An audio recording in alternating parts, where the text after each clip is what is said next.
How to find yourself again. When you don't recognize yourself anymore. Have you ever looked at yourself and thought, what happened to me? Not physically, but deep inside. The woman you used to be, the dreams you once had, the peace you carried, the confidence you walked in. It all feels so far away now, somewhere between heartbreak, survival, disappointment, and carrying everyone else's weight. You lost yourself.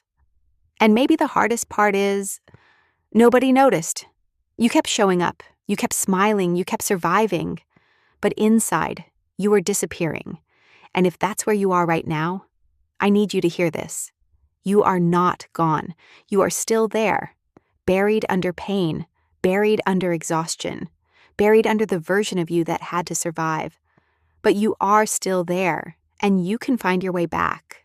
The truth is, losing yourself doesn't happen overnight. It happens slowly, a little at a time. You lose pieces of yourself in places that demanded too much from you, in relationships where you gave everything, in friendships where you kept shrinking, in situations where you had to stay strong when you were breaking, in seasons where life kept hitting you and you had no time to heal, and one day, you wake up and realize you don't even know who you are anymore. You don't know what makes you happy. You don't know what you want.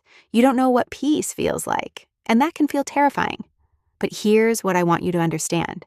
Just because you lost yourself doesn't mean you can't rebuild yourself.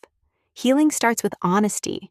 You have to be honest about what broke you, who drained you, what hurt you, what you tolerated, what you ignored, what you carried alone. Because healing cannot begin where truth is avoided.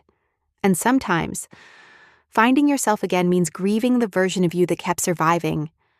The version that kept saying, I'm okay, when she wasn't. The version that kept settling. The version that kept begging to be chosen. Let her go. Thank her for surviving. But let her go. Because she carried you through. But she is not who you are becoming, and maybe right now you feel behind. Maybe you feel like everyone else has figured life out.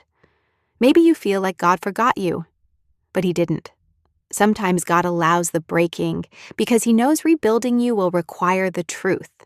And the truth is, you cannot become whole while staying in places that keep breaking you. So how do you find yourself again? You start small, you get quiet, you listen to yourself. You spend time alone, you pray, you journal, you rest, you stop forcing, you stop chasing, you stop proving, and slowly, you begin to hear your own voice again. You begin to remember what matters. You begin to remember your worth. And one day, you'll look at yourself again, not with confusion, but with recognition, and you'll realize she never left. She was healing.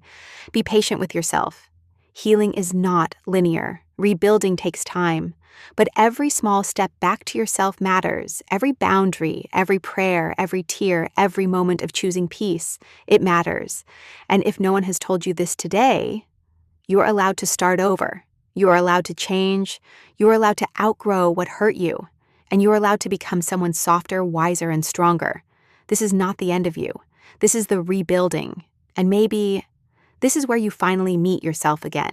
If this message found you at the right time, maybe it's a sign to start choosing yourself again. Subscribe to The Soft Rebuild for more reminders on self-love, healing, and becoming the woman you were always meant to be. New videos every Tuesday and Thursday. Remember, rebuilding yourself is not starting over. It's finally coming home to yourself.